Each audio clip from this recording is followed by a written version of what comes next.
Hi guys, আজি মই ইলিশ মাছ fry কৰি চব্জি বনাম। সদায়তো মই ইলিশ মাছ বইল কৰি বনাওঁ বেহাৰ দি কিনে। আজি বনাম বেহাৰ দিম, লগতে চব্জিও দিম আৰু মাছটো ফ্ৰাই কৰি কিনে বনাম। এয়া বেহাৰ পিচিছোঁ, লগতে আছে জলকীয়া, নহৰু,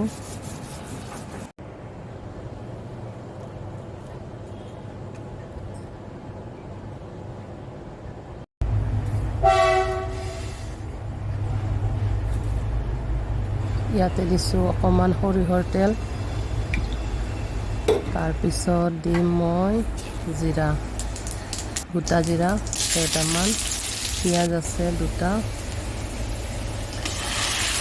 ইয়াতে দিছোঁ পেষ্টখিনি বেহাৰ নহৰু যিখিনি মই পেষ্ট বনাই লৈছিলোঁ সেইখিনি দি দিছোঁ। দুটা বিলাহী দিছোঁ, ডাঙৰ বিলাহী দুটা, পকা বিলাহী। ইয়াতে নহৰু জলকীয়াৰ পেষ্ট দিছোঁ অলপ।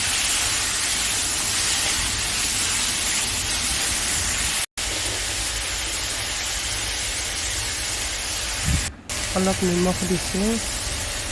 এয়া হালধিৰ গুড়ি,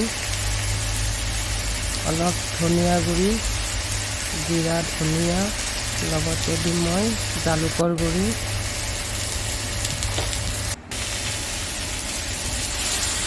অকণমান পানী দিছোঁ। এইখিনি ভালদৰে ভুনি ল'ব লাগিব।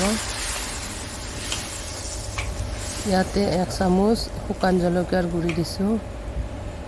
তাৰপিছত এতিয়া ঢাকি দিম।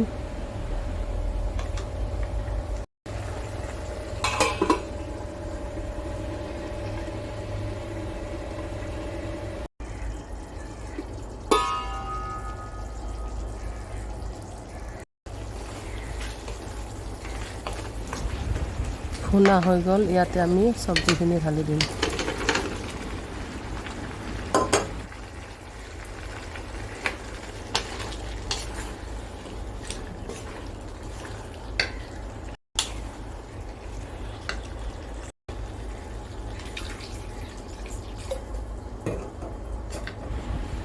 সিজিবৰ কাৰণে আমি অলপ পানী দিছোঁ। চব্জিটো সিজিব দিম এতিয়া।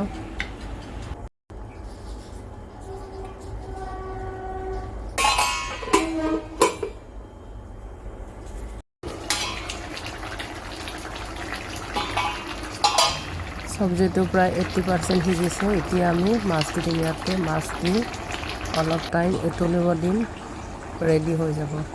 এতিয়া অকণমান আকৌ পানী দিছোঁ আৰু অলপ টাইম ঢাকি দিম।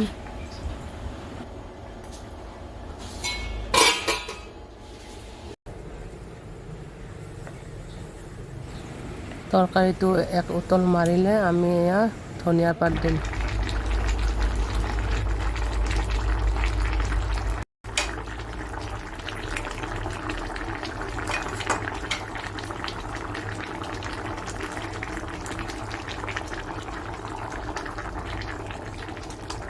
ৰেডি হৈ গ'ল।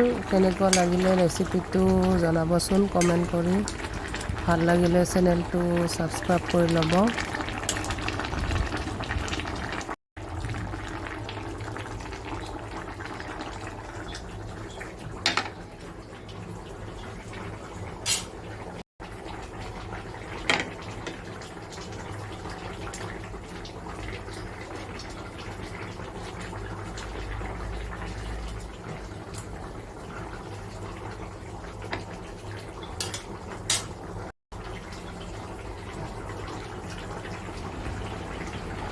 ভিডিঅ'টো চোৱাৰ বাবে thank you guys, bye by.